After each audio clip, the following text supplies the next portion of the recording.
Godzilla vs. the Space Monster by Scott Ciencin.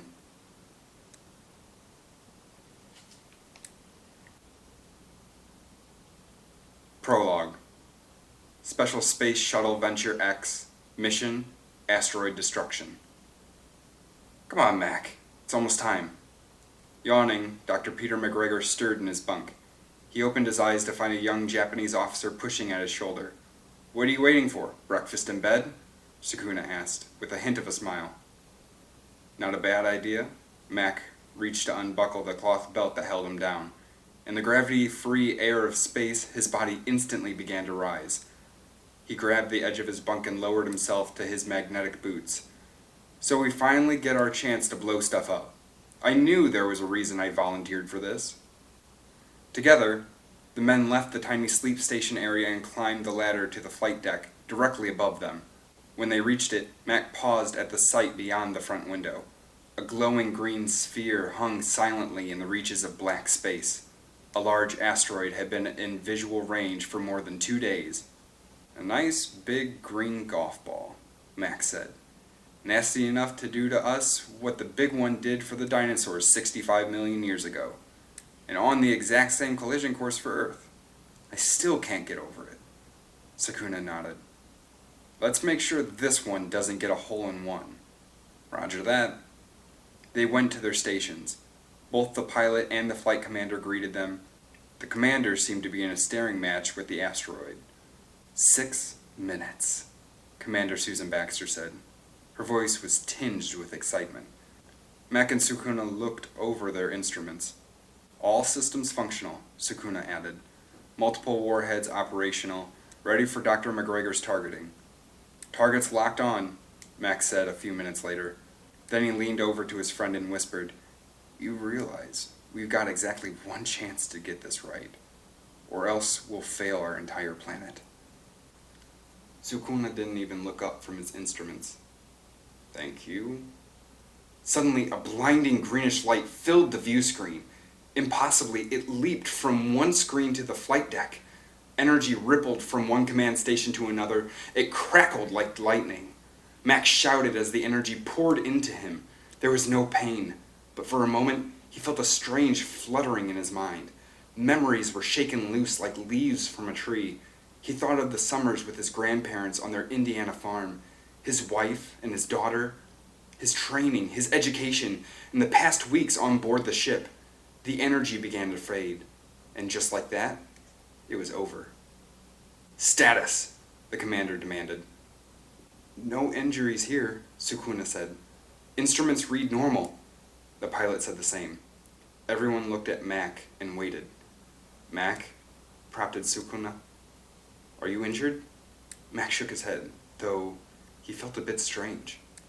"We'll proceed as planned," the commander said. Mac closed his eyes to steady himself. When he opened them again, he couldn't believe what he was seeing. His body was glowing with the greenish light that had entered the ship a minute before. The same greenish light that glowed around the strange asteroid.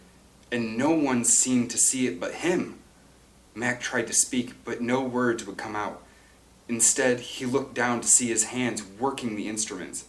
He was changing the path of the missile attack on the asteroid, and his hands were glowing bright green. "I don't see any reason to delay this any further," the commander said, looking directly at the asteroid ahead. "Fire!" Mac could not stop his hands from pushing the buttons. A fiery crimson rocket leapt from the Venture X. The missile was off course, and it was too late to stop it. Mac wanted to scream.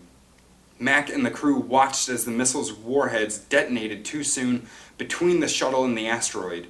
The force of the explosion blew the shuttle backwards end over end. The commander and crew cried out as the flight deck spun like an amusement park ride. Klaxons filled the air, red lights blinked on and off. When the shuttle finally came to a stop, Mac looked around the flight deck. The commander and pilot were unconscious. Sukuna jumped from his seat to check Mac's instrument display. "What have you done?" he cried. "You deliberately set the missile off course." "It wasn't me," rasped Mac. "It was something in the asteroid. The green light made me do it. I couldn't stop myself." Sukuna stared at his friend in stunned disbelief. "Look," exclaimed Mac, pointing to the front window. "Look at the asteroid!" Something was happening. The explosion had cracked the asteroid's hard surface, just like a shell, Mac thought, like an eggshell when a baby chick is being born. Mac wondered why such a strange thought had come into his head. Then, the huge green rock split open. A greenish mist rose up along the golden-brown chunks of rock.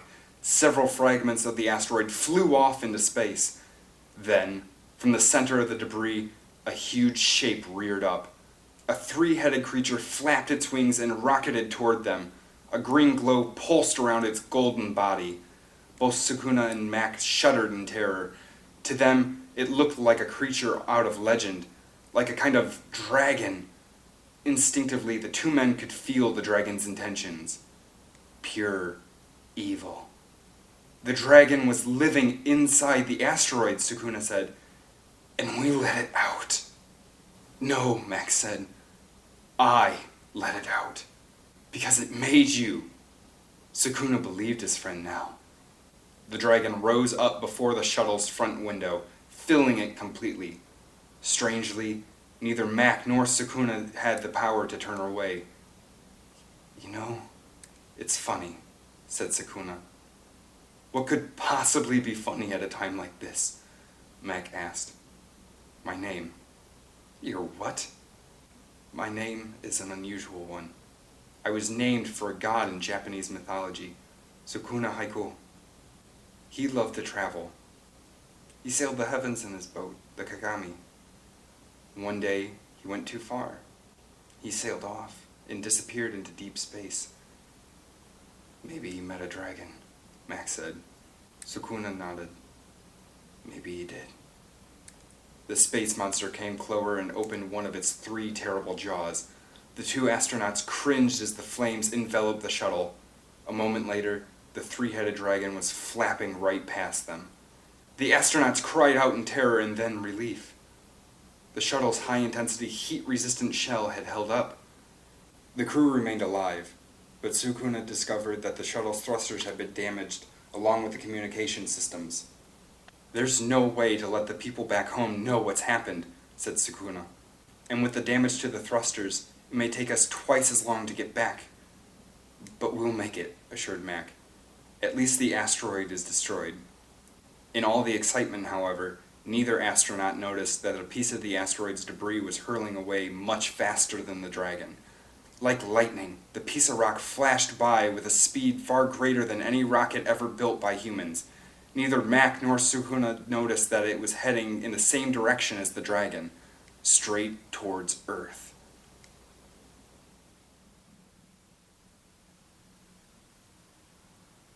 Chapter 1.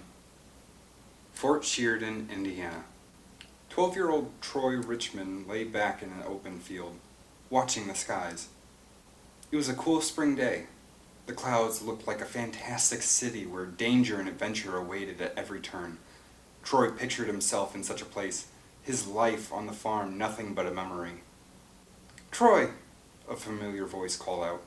He turned to see his best friend Allison stomping through the tall grass. "Hey, Al," he said. "I was hoping you'd come on by." Allison was his age. She was tall and thin and a little gangly, but she had a pretty face with bright blue eyes, long blonde hair, and a nice smile. The two of them had made an odd-looking pair, the short, dark-haired, scruffy-looking boy and his tall, blonde pal. Allison sat next to him. "Missed you back in town. I thought you'd be there, waiting for the asteroid to hit with everyone else. When I didn't spot you, I figured I'd try out here. I got fed up with all that gloom and doom end-of-the-world stuff. And what? And I had another fight with my father." Allison sighed. "What'd you fight about this time?" "Stupid stuff," he said. "I was so sick of all those news reports about the asteroid, so I told everyone I had an exclusive videotape footage from my teacher's satellite dish of what really was happening in Nevada." "Oh no, Troy. What did you do?" "I put on a scene from Mars Attacks." Allison burst out laughing. You should have seen their faces when the little green Martians started blasting people with a ray gun on the Vegas Strip. For a second, they thought it was real. Troy laughed. Then his laughter slowed. But then my dad got annoyed and we started fighting again. I'm sorry, Troy. I don't think people around here have much of a sense of humor lately, you know? Lately? Blurted Troy. The people around here never had a sense of humor. I don't know about that, said Allison firmly. I mean, I laughed, didn't I? Yeah, Troy smiled. You did. The two friends leaned back together and stared at the clouds. I wonder if we'll be able to see it, Allison said. The Doomsday Rock. I mean, even if it doesn't hit. Troy propped himself up on one elbow. You're really worried, huh? Aren't you? He settled back in the tall grass. Well, here's the way I look at it. If the asteroid's going to hit, it's going to hit. Simple as that. No amount of worrying on my part is going to change anything. Well, yeah, but on the other hand, my dad's been making noises about me getting a job at the factory this summer. You know, where my uncle works. Now there's something I don't want to do. If there's any way I can avoid it, well, I'll do just that. Allison thought about it a moment. Can't say how I blame you for that. Farm or factory. Not much choice there, I suppose. Yep. On the other hand, I'd say your problems are a lot like that asteroid up there. What's that supposed to mean? It means that running away is no solution. Maybe you're not thinking about it, but it's still there, just the same, heading right for you. Troy sighed. I hate when you talk like that. Just promise me one thing. What's that? Allison sat up and looked into Troy's eyes. Don't go running off. Not without telling me. Not without saying goodbye. All right? I was worried you'd gone off today. All your talk lately about seeing the world and everything, I almost went to Sheriff Tamblyn to ask if you'd done something crazy again. Sheriff just doesn't like me much. I think I've read more books than him or something. Gotta be some reason he's always hunting me down, right?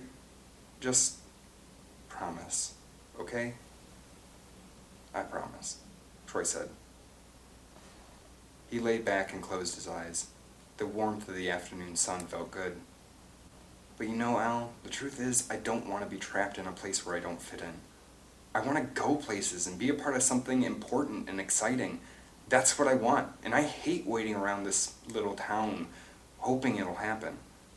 You understand that? He waited for Allison to say something. And waited. Finally, he heard her gasping, as if she was having a hard time catching her breath. Her hand caught his arm and her fingers dug in so deep he nearly yelped with the pain. He pried her fingers loose from his arm and held her hand. Al, what's wrong? Are you having some kind of attack? Her eyes were wide and her jaw was opening and closing, but no sounds were coming out. Al, what's going on? But before he could finish his sentence, he heard something from above. A kind of whistling hiss that grew louder, like a firecracker falling from the sky. A strange green glow fell across Allison's pretty features. Troy looked up, and he finally saw it. A huge chunk of fiery green rock plummeting straight down at them. Troy dragged Allison to her feet. Come on, he hollered as he yanked. Move! A great shadow fell over them. Troy felt a frightful heat. Oh no, Allison whispered. Troy dropped on Allison in an attempt to shield her. He squeezed his eyes shut, waiting for the impact. There was a hot breeze, like a blast from a steam furnace, or the fiery, smelly breath of a giant. Then, nothing. He looked up and saw the rock flying away from them. It had changed course. The rock, which was nearly the size of a house, sailed above the ground. Like an out-of-control plane, it teetered from side to side until it finally crashed into an abandoned farmhouse in the distance. A sudden funnel of green fire rose up into the air. Troy rolled away from Allison and shook her arm. You can open your eyes now. She shook her head. It's gone, Troy assured her. Looking around, Allison saw the blazing farmhouse. Oh, she whispered. It crashed. Yeah, Troy said. I'm going to go check it out. What? Are you crazy? That could have been... It's way too small to be the Doomsday Rock, Troy said. It was just... Well, I don't know what it was, but I want to find out. You head back to town if you need to. Uh-huh, she said. Yeah, okay. But when he walked toward the Emerald Inferno in the distance, she stayed right at his side. I've never seen anything burn green before, she said. Did you feel something just before? Like in your head? Why? He asked. Did you? Let's get out of here, Allison said. Troy turned to her. The green flames cast a strange glow upon his features. I know you're right, he said. I know we should go, but... Can't you feel it? She bit her lip. Yes. Troy turned to the burning frame of the farmhouse's front door. Things falling from the sky don't just decide to change course and not fall on people. Something was controlling that rock, and it saved our lives. Now, I have a feeling it needs us to return the favor. The green flames around the doorway faded. An odd shape was revealed midway inside what had once been the living room. It was sharp and curved. One side was honeycombed. Troy looked to Allison once more. She nodded once and let go of his hand. He walked forward, and as he moved, the flames darted away from him. Soon, he stood before the remains of whatever it was that had nearly flattened them. A fluttering came inside his mind. Dying. This thing was alive, but only just barely. Help. Troy's hand extended forward. His fingers nearly touched the honeycomb. Then he felt it. A triumphant wave of evil poured over him from the alien presence. He wanted to pull away, to run, but he knew he'd waited too long for that. It was like a spider, and he'd walked right into its web. Then he felt it again, that same fluttering in his mind, and suddenly he couldn't move. He was frozen. The only thing in motion was his memory. Every major event in Troy's life played out before him. The time his mom had been sick, and he'd been afraid to lose her. The moment he'd met Allison. The day he'd quit the basketball team against his dad's wishes. The many fights they'd had since. The times he'd run away from his home, including the last time when the sheriff found him and he'd almost ended up in juvie hall. The first time he'd read Jules Verne, or seen a movie, or put pen to paper and tried to write down his deepest thoughts. Whoa! Troy realized his life was actually flashing before his eyes. This really happens. There was no more time to think, or this thing would absorb his mind in seconds. Troy felt it pulling him toward it, dominating his mind. Suddenly a rich, deep laughter echoed in his head. Oh, no, you don't, Troy said. He thought of the memories this alien presence had made him relive, everything that made him who and what he was, everything that was important to him, good or bad. He focused his will and fought the creature with all his heart. He still couldn't step away, but he managed to keep himself from moving forward. He just wasn't sure how much longer he could hold out. Suddenly, an idea came to him. How about this? He said to the alien. You come to me. Troy felt a brief surge of fear from the alien presence. Then he saw the honeycombed wall shudder and buckle. It reached out and touched his hand. Contact. Troy felt the alien's memories flood into him. The alien's secrets were revealed as its life now flashed before Troy's eyes. And as suddenly as it began, it was all over. Troy fell back and saw the flames all around him. The green glow faded. Troy, run for it! Allison called over the steady hiss and crackle of the fire. There's a clear path to your right. Pull up your shirt over your head and bend low and run. He did what she said. Seconds later, he was outside the burning farmhouse. He lay on the ground, his face covered with soot and his hair singed. Allison held him as he coughed and coughed. She almost didn't hear the steady beating of helicopter rotors. Then the sound was all around her. She looked up sharply and saw 4 government aircraft unloading passengers. Darkly dressed men raced their way. A young Japanese man wearing a black tank top t-shirt, combat fatigues, black leather boots, and black sunglasses spoke to them first. I'm Dr. Hiro Kiriyama. He knelt down and examined Troy. A little smoke inhalation. I'll see that he's treated. Tell me, did either of you see the rock fall from the sky? Was it glowing? Did either of you get near enough to... Troy weakly raised his hand. A bright green glow burst from his palm. He opened his eyes. The green fire was there too. I beat it, Troy said. I made it tell me its secrets. I know all about it. Hiro nodded and gestured to his companions. We need all medical units here at once. I know all about it, Troy muttered again. King Ghidorah. He's coming to destroy us. And there's only one force who can stop him. Only one. Who? Hiro asked. Troy whispered the answer before he passed out. Godzilla.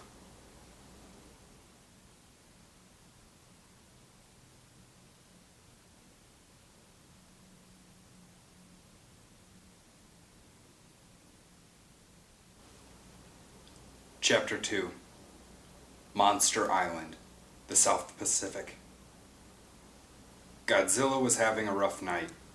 The dinosaur monster paced the length of the beach, staring out at the moonlit sky.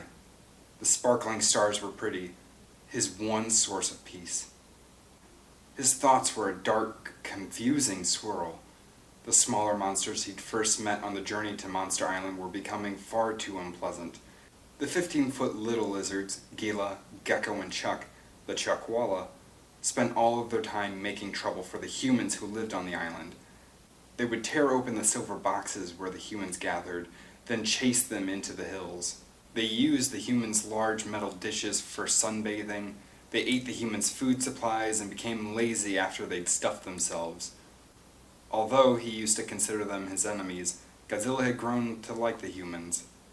When he understood that they were simply frightened of his size, Godzilla began to think better of them. After all, it had been the humans who'd helped him and the other monsters find their way to this island home, and Godzilla did like it here.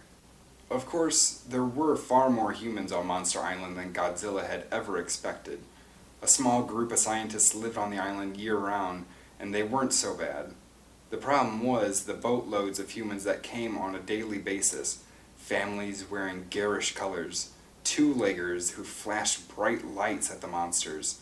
Godzilla could do without them. There were other problems too. The giants were becoming as difficult as the smaller monsters. Lizard-like Varan and the pterosaur monster Rodan were fighting all the time now. Keeping these giants separated was very difficult for Godzilla, considering both could fly. Kumonga, the giant spider, and Kamacuras, the giant praying mantis, weren't getting along either. Each had staked out a portion of the island and attacked anyone who came too close. Yellowback and Rattler, the pair of giant snakes, were growing tired of Gecko's raids on their part of the island. Even hanging him over the churning cauldron of the volcano at the island's heart had not prompted the little lizard to change his ways. Godzilla had tried it twice already. Godzilla looked up at the stars. At least they caused him no trouble. He turned and followed the length of the shore. Soon, he came to a well-worn path that led beyond the forest, past the winding hills to the base of the volcano. He sat down and stared sadly into the darkness. The ocean depths, where he had hibernated for many millions of years, were beginning to seem appealing again. Godzilla didn't want to put up with the battling monsters much longer.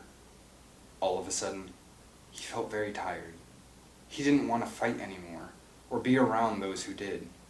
Perhaps it really was time for another long rest in the peace of the blue deep. Suddenly, a thundering came from the base of the hills. The ground began to shake. Godzilla rose. What was happening? Seconds later, the explanation leapt from a nearby hilltop and flew straight at him. Anguirus! The mutated Ankylosaurus smashed its spiky form into Godzilla's chest and rocked him backwards. Stones flew and dust rose up all around them. Godzilla roared, and Anguirus cackled with delight. Godzilla tried to push his playful friend away, but Anguirus must have sensed what a rotten mood Godzilla was in. The smaller monster kept wrestling away. Godzilla gave in. He began to enjoy himself as he slapped his friend with his tail. Anguirus growled, low and throaty. Then he cackled again. The two monsters finally relaxed. They sat down next to each other and looked at the stars. Maybe it wasn't such a bad night after all. Godzilla let his tail curl around Anguirus. He was glad to have such a good friend. Perhaps Monster Island was a better place to live than the lonely ocean after all, he thought. Suddenly, Rodan and Varan sailed overhead. Massive shock waves followed, tearing loose boulders and flattening trees in the distance. Godzilla stood and loosed his atomic flame at both of them. Though neither was singed, they flew off in opposite directions. Godzilla narrowed his eyes and looked at Anguirus. What was he supposed to do about all the fighting anyway? Yes, he was the king of the monsters, but he'd never asked for this responsibility. Anguirus kicked a boulder Godzilla's way. It hit him in the foot hard enough to nearly send him off balance. Anguirus ran off. Godzilla chased the mutant dinosaur, though he was harder to find than Godzilla had expected. By the time he had finally caught up to his pal, they were both pretty worn out. Godzilla was certain that once they had rested, Anguirus would come up with another game they could play. He was a good friend, trying to take Godzilla's mind off his troubles. A slamming came from somewhere close. The earth trembled. One of the little guys flew up into the sky and fell down below the tree line in the distance. It was the armadillo. Godzilla sighed. The armadillo was usually the last one to get into trouble, which meant the others were probably up to terrible mischief. Godzilla did his best not to think about it. But he knew deep down that Monster Island just couldn't go on this way. Something would have to be done. And soon. Troy woke to find himself in a sleek military aircraft cruising above the moonlit rippling waters. There was a small window beside him. Hiro and a group of strangers hovered over him. The aircraft's engines rumbled as they soared. "Allison," he croaked. His throat was dry. "Your friend is back with her family," Hiro said. Troy sat up. He looked at his hands. The green glow had faded. Do you remember anything, Troy?" Hiro asked.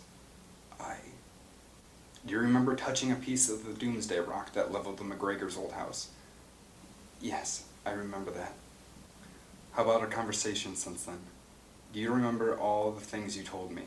About King Ghidorah and the space shuttle?" Troy shook his head. "Conversations? No."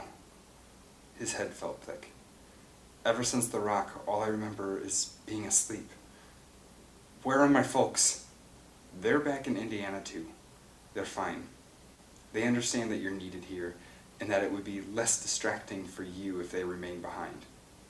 Troy looked at Hiro strangely. "What do you mean by conversations? Have I been talking in my sleep?"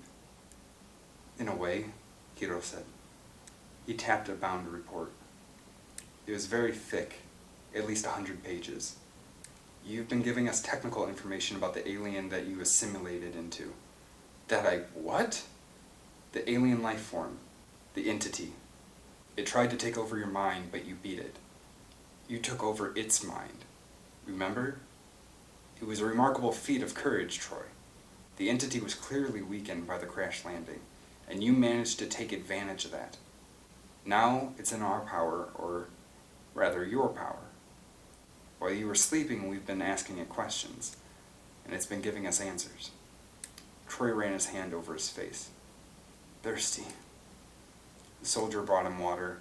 After he drank a few sips, he said, "Yeah, it's coming back to me now, but I don't understand why I'm here with you guys instead of back home."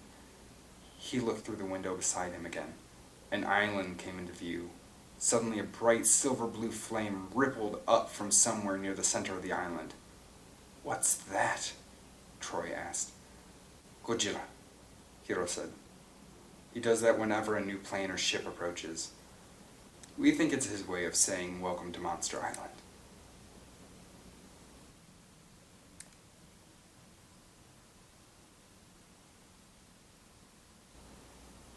Chapter 3. The military aircraft landed in a private airfield on Monster Island. Hiro helped Troy down the plane's steep metal stairs. Troy was still feeling a little weak. Several soldiers accompanied him. "Doctor," Troy began. "Please, call me Hiro." Do you think you could give me the highlights of what I've been telling you? It's all sort of hazy to me. I still don't understand why I'm even here. You're here because you're needed, Hiro said. They walked the length of the landing strip. You've absorbed the entity, or maybe just the entity's knowledge. We're not certain which. Troy didn't like the sound of that. What did the entity tell you exactly? For one thing, that our special space shuttle mission to destroy the asteroid was a failure, said Hiro. The Doomsday Rock was blown up, but a giant monster who'd been living within it was released. The creature was called King Ghidorah. It's a bioengineered alien from the Hunter D Nebula, who apparently wants to wipe out all other forms of life. Why? Troy asked. We're not entirely sure, Hiro said. The answers are unclear. Our best guess is that the people of Hunter D Nebula are warlike and feel threatened very easily, so they strike first and ask questions later. Okay, Troy said. Now what about the alien entity, the one who leapt into my mind? The entity is a very complex artificial intelligence. Before it reached Earth, its mission was to control the asteroid's flight during its journey. Now that the entity has reached Earth, it has some other missions it needs to fulfill. But we still don't know what that is. The answers it gives are confusing. We believe it's still trying to adjust to your mind and to Earth, and therefore cannot yet communicate clearly with us. Hiro and Troy came to a jeep with a driver waiting. They climbed on board the jeep and were soon driving across a winding trail through a thick jungle. Hiro said, We found some golden scales on the piece of the Doomsday Rock you encountered. They were part of King Ghidorah. We tested them, and believe that the process used to create this space monster is similar to the means we accidentally used to create Godzilla. Huh, Troy murmured. He learned all about Monster Island from a National Geographic documentary last year. He looked around anxiously, worried that some giant monster would leap out at any moment and devour him. We already launched a second space shuttle, which fired on King Ghidorah with a nuclear missile. Unfortunately, the space monster avoided a direct hit. He is now on his way to Earth, and our last line of military defense would be massive nuclear bombs. But no one on Earth wants to resort to such destructive weapons. Many could die, and a nuclear winter is a dangerous possibility. In the end, our own weapons could be just as deadly to us as the space monster itself. Then what we need is Godzilla, said Hiro quickly. You have to convince him to help us. Troy whirled in his seat. Whoa, hold up, I have to convince Godzilla? I don't have to do anything. Last time I checked, I'm a citizen of a free country. Hiro frowned. The entity in your mind has already informed us how deadly this monster is. Yeah? According to the entity, continued Hiro, King Ghidorah has destroyed 5 other planets. The pattern is always the same. The monster travels in an asteroid. The asteroid does terrible damage to the planet it strikes, causing global catastrophes. It sets the end in process, and then King Ghidorah emerges from the asteroid and wipes out any survivors. Yeah, but you said the asteroid's not a danger anymore, right? It's just this thing. The entity laid out a path for King Ghidorah, which would take it close to our sun, then back to Earth. The path would allow its golden scales to absorb the sun's energies and strengthen it considerably. We're facing a truly terrible threat. Troy turned a little pale. Hiro put his hand on Troy's shoulder. None of us can make you freely help us. If you don't, then many people will be in grave danger. It's really that simple. Many people? Don't you have people on this planet you care about protecting? Troy ran his hands through his hair. He saw his parents' faces, the people back home, his aunts, and his uncles, and his cousins' faces, even the sheriff's, and finally, Allison's. Okay, you win, he said softly as they approached a vast clearing. But how am I going to talk with Godzilla? Troy asked. Are you going to give me a cell phone number or something? He's a monster. He doesn't speak English, does he? The entity can help you establish contact. Troy was stunned. Wait up. Let me get this straight. You're saying that thing's still inside me? Hiro nodded. You control it, Troy. Can't you feel it? Troy settled himself a moment. There was something, he realized. It was as if he wasn't really alone in his thoughts. He closed his eyes and concentrated on the entity. Hello, Troy. How are you feeling? Troy's eyes sprang open and he clutched the Jeep's frame. Oh man, what is this?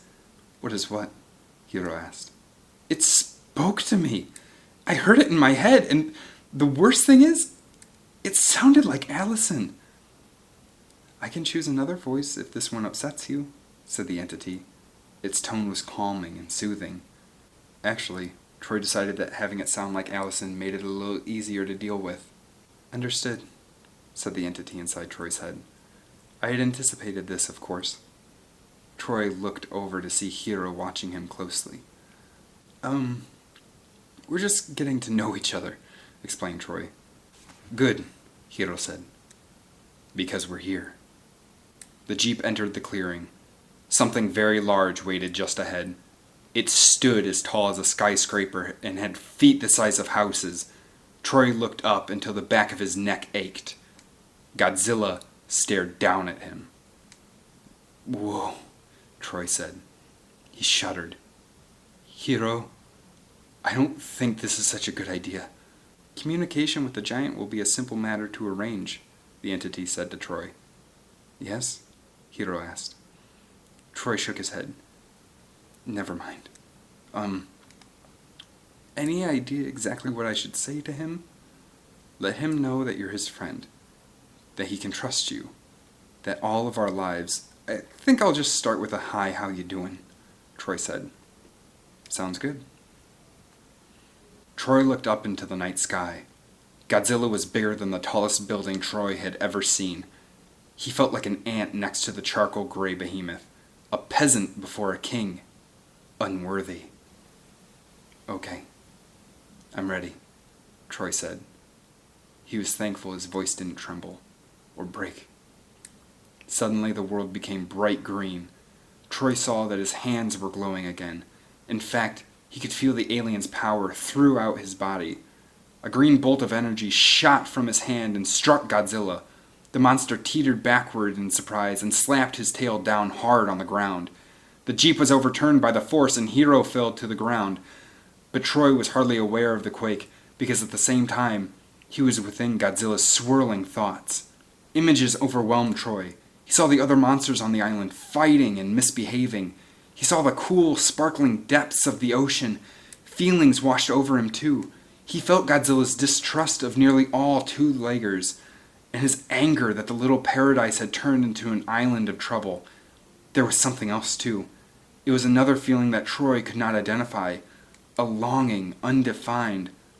Troy tried to communicate with Godzilla. Without thinking, he tried to place words into Godzilla's mind. The space monster is coming, and you've got to help us. Then he came to his senses. Godzilla couldn't understand English. Troy had panicked, but he had to find a way to communicate. There was simply too much on the line.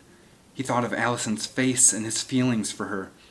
Suddenly, Godzilla made a grunting noise. Troy had gotten through.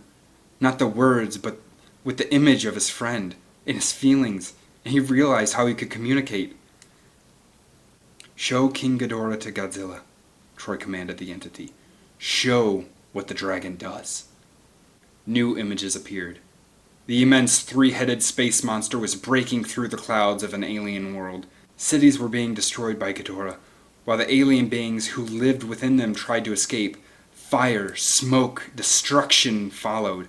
Fear, rage, and pain.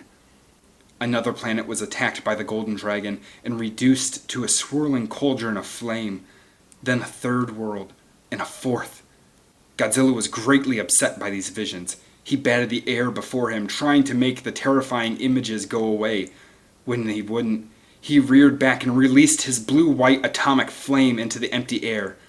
Troy was still within the trance of his terrifying visions when he heard a familiar voice. "Stop! Troy, you've got to stop," Hiro said. "It isn't working! Stop!" Biting his lip, Troy ignored the scientist's words. Instead, he talked to the entity again. Show him something else.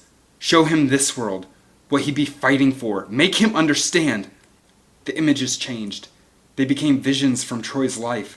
Sights he beheld like blazing glorious sunsets and dawns in the fields, and those he'd seen in books and on television. The great cities of Earth, the people, his mother and father and Allison. The phantom image of King Ghidorah flew across these images, and they burst into flame. Another image. Godzilla locked in a life-or-death struggle with the space monster, defeating him. And finally, the people of Earth cheering the victorious dinosaur monster. The glow faded from Troy's flesh. Far above, Godzilla stopped battling the imaginary images. He looked down at Troy. "Will you help us?" Troy asked. He was still connected to Godzilla. He felt just a little of what the monster was feeling. Anger was boiling up within Godzilla. "We did not make him happy," Troy told Hiro. "He's tired of fighting. All he wants is peace and to be left alone." Godzilla turned very swiftly. His tail came sweeping at the humans in their already overturned jeep. Hiro shoved Troy to the ground. The tail whipped through the air barely a few inches above their heads. It caught the jeep and sent it smashing into a large rock. Luckily, the driver had jumped to the ground, unhurt. Godzilla stomped off. Hiro's cellular phone rang. He put it to his ear and listened. His expression became even more grave. "What is it?" Troy asked. Hiro picked himself off the ground. "There was underground shelters all throughout the island, and we have to get to one. Now." "Why?" "King Ghidorah. The military satellite cameras has spotted it bursting through the Earth's atmosphere. And..." A terrible sound came from far above. It was almost like thunder, but more terrifying. Troy looked to the clouds. They were becoming crimson. A shattering brilliance filled the sky as if it had suddenly turned from the deepest night into noonday sun. A shape burst from the clouds. It had 3 heads and huge wings.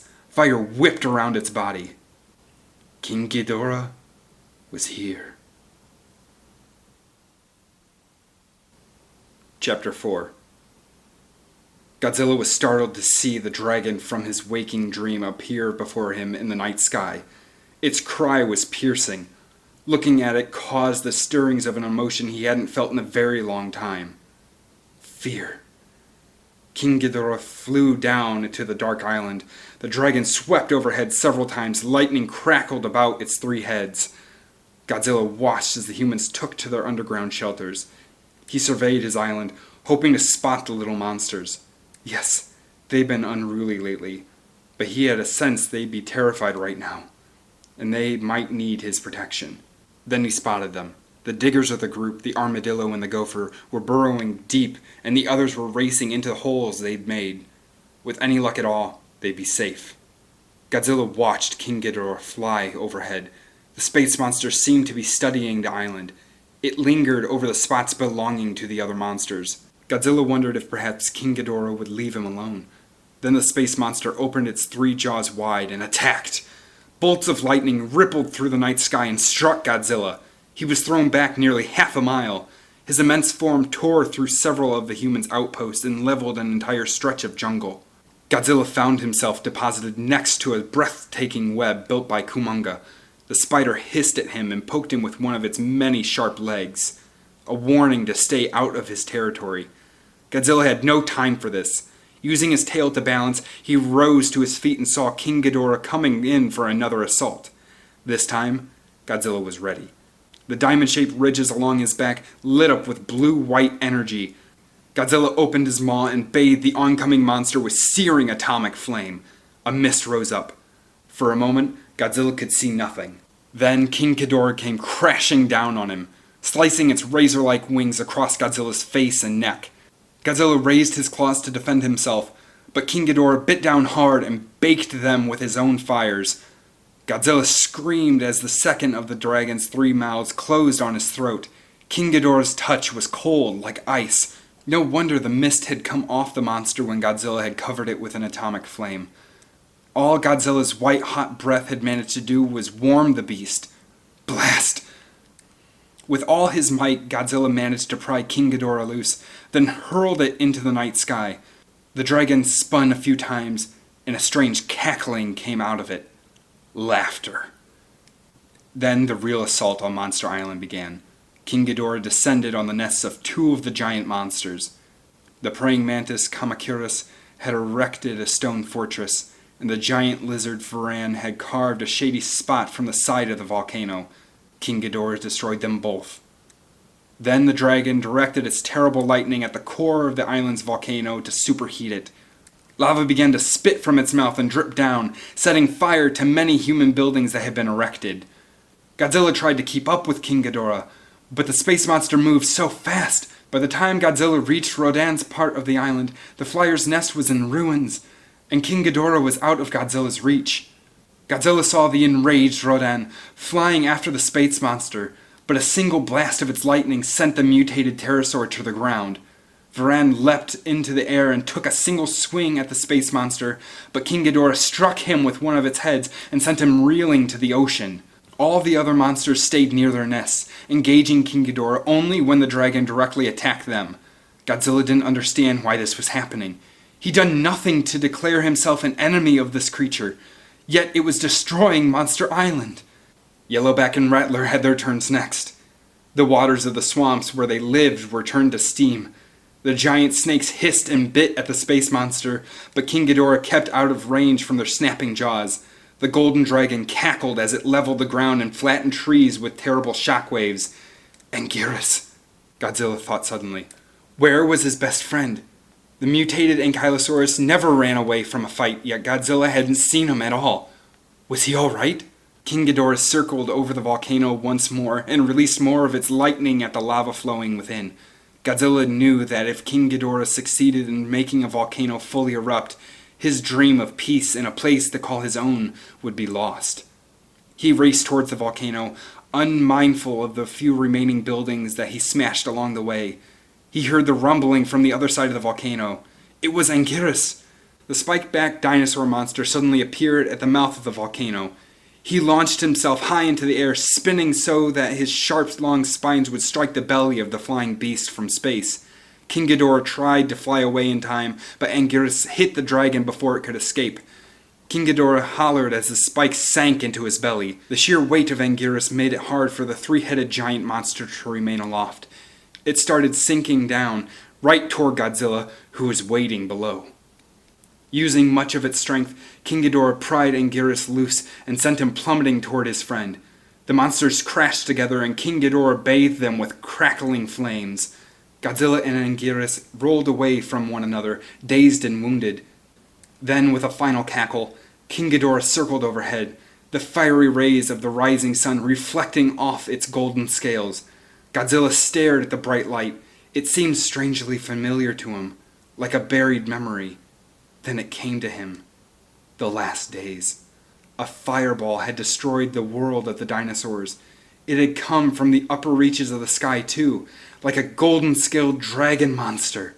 Godzilla roared with anger and frustration as he realized the new golden fireball could be just as deadly to the world around him now. But King Ghidorah ignored Godzilla's cries. The dragon flew off into the dawn. Godzilla stood and looked around at what remained of Monster Island. The volcano was rumbling, but it had stopped spitting bits of lava. Soon it would again be at rest. The places built by the humans had been flattened, and most of the island's natural beauty had been ruined. Fires were everywhere, and his friends had been hurt. Slowly the other monsters appeared. Rodan hopped along, one of his wings drooping. Kamacuras and Kumonga approached glumly, their heads down, their bodies still fuming from the heat of the space monster's lightning. Varan dragged himself ashore. Yellowback, Rattler, and even the little monsters came out of hiding too. All of the monsters gathered around Godzilla. He could see in their eyes what they wanted. Another chance to fight the space monster, and to stop it from ever hurting them again. For the first time in years, Godzilla was in complete agreement with all the monsters on Monster Island. It was time to fight. In one of the underground shelters, Troy and Hiro stared at the television screen that had enabled them to watch the battle and its stunning aftermath. Godzilla couldn't stop it, Troy muttered. The entity said Godzilla was the only one with a chance of destroying the space monster, but he couldn't do anything. There has to be a way, Hiro said. We can't give up hope. Hiro pointed to the screen. I mean, look at them. Godzilla didn't even want to fight before. Now he's angry. He wants to pay King Ghidorah back for what it's done. Why do you think King Ghidorah came here first? Troy asked. Do you think it was because of me? That it sensed, that thing inside me? The entity? Hiro shook his head. I think what it sensed was Godzilla and his giant friends. They're King Ghidorah's only real living enemies. It makes sense for the dragon to cripple any threat on Earth before it begins its destruction. Troy shuddered. Where do you think it'll go next? Japan? Australia? Wherever it wants. The military will continue to engage it at every turn, but I don't hold out any real hope of them stopping it. So, what do we do? I'm not sure just yet. We need to know more, Hiro said. He was silent for a moment as he thought about their options. The entity hasn't shared all its secrets. I need you to find out what its secondary mission on Earth is all about. Maybe if we knew that. Right, Troy said uneasily. He didn't really like the way it made him feel when he communicated with the entity. He wondered if it was still trying to get control over him in some way. But he thought of Allison and the folks back home, all the people of the world, and he knew what he had to do. He closed his eyes and said, Show me. Nothing happened. What's your mission now that you're on Earth? Troy asked. Show me. He felt nothing, not even the slightest stirring from within. In fact, now that he had really concentrated, he really could no longer feel the alien at all. Hiro? Troy whispered. I think it's gone. The scientist felt a sudden chill at Troy's words. He wondered where the entity might have gone, and why. Chapter 5. Isle of Harmony, the South Pacific. Mothra stirred. The Earth was again in danger. The giant, gentle, butterfly-like creature looked out upon her underground kingdom. A huge cavern lit by crimson flames rose up around her. She lay upon a large, flat, polished slab of onyx, surrounded by the island's people. They were a kind and gentle people who cared only about the welfare of others, and at the moment, they were terrified. Mothra sensed that there was no time to waste. She took a final look around her kingdom. In one corner, a darkened tunnel was guarded by the rise of stalagmites and the fall of stalactites. The gnarled, twisting stones looked like teeth. From the darkness came the warm breath of the great, hot underground springs. And something else. Mothra suddenly shared a sense of unease felt by the people of Harmony. She spoke to them in her special way and told them to avoid the springs until she returned. Mothra knew that the threat to Earth did not reside here, but something else was down there, in the place of steaming waters. Something that had not been there before. Mothra rose into the air. She flew through the many caverns of her underground realm. The twisting corridors gradually took her higher and higher until finally she burst from a cave entrance set in the side of the island's largest mountain. For an instant, she saw the morning sun. Then a dark shape rose up before her. Battra, her winged enemy. Batra's bright wings flapped hard. The sunlight glinted on his strange body, part insect, part reptile. His face and eyes were alive with hatred. Mothra reared back into an attack stance, her wings beating furiously. Before she could strike, Batra's terrible rays blew her back against the mountain. Mothra's world became heat and flame. Pain ripped through her. Batra came soaring directly at her, his head down, the ridges and spikes above his eyes pointing at her exposed belly. With a battle cry of defiance, Mothra sent rays of energy from her antennae. They struck Battra and sent him off course. He smashed into the mountain beside her, then tumbled to the ground. Mothra was about to attack Battra again when she saw that he was backing away from her. Was this the dark danger she was meant to face? Mothra could scarcely believe it. She had fought Battra before, and already he was fleeing. The coward! Then she heard it, a rustling of wings far above. Mothra turned her head to one side and saw a three-headed dragon far above the island. Its golden scales glowed, and Mothra sensed that it was somehow connected to the presence she had felt in the caverns. Mothra looked at Battra. Her enemy was studying her. He seemed interested in her reaction to the creature circling far above. Mothra felt a cold, instinctual hatred for this being. She feared it, but she would not allow this world and its people to be ravaged by it. Battra nodded slowly. He often disagreed with Mothra, since he cared little for the humans she wanted to protect. But in this cause, they were united. Battra had no interest in seeing this dragon destroy his home in the world. King Ghidorah flew off. Mothra and Batra flew over the ocean, never quite able to catch up with King Ghidorah. Then they came to a continent teeming with humans, and King Ghidorah was attacking. The dragon swept through the cities and destroyed the buildings and homes of the humans. Its wings created shockwaves that made the seawater rise high into the sky, then splash down upon the people. Its fiery breath made flames rise up among the vegetation. Mothra had not been fast enough to prevent the destruction, but she had observed the dragon's attack, and an idea came to her. She hung back and watched carefully. She quickly noticed that King Ghidorah's actions were far from random. It started at the shores, cutting off all routes of escape. Then it worked its way inland in ever-tightening rings, forcing the humans toward a central area where it could easily destroy them all at once. Mothra would not allow this. She plotted the course King Ghidorah would take and sailed in hard in a direct intercept. The dragon saw her coming. Crackling energy ripped from each of its heads. Mothra expelled a cloud of yellow flumes so that King Ghidorah could not see where she was attacking from. This allowed her to come in low and fire her rays at the monster's wings. The three-headed monster howled as the membrane of its wings burst into flame and quickly blackened and charred. Battra came up behind King Ghidorah and flew through one of its great wings, tearing a hole in it. King Ghidorah's flight faltered. For a moment, it looked as if it might fall from the sky, but it did not. Mothra's surprise made her vulnerable. King Ghidorah's crackling fire caught her full on. She registered a dull shock, and then her mind was filled with confusion as she fell from the sky.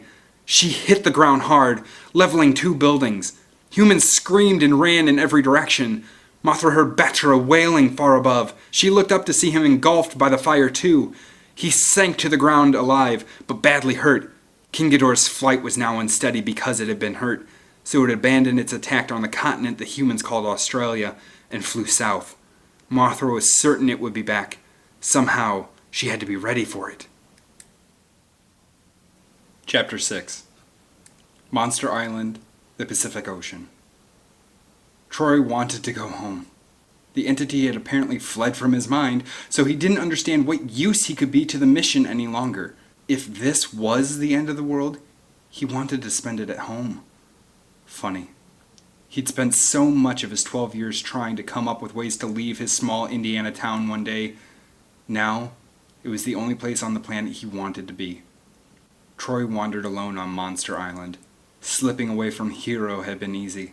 The scientist was busy racking his brain over satellite footage of King Ghidorah's attack on Australia. The sun was rising farther into the sky, brightening the horizon.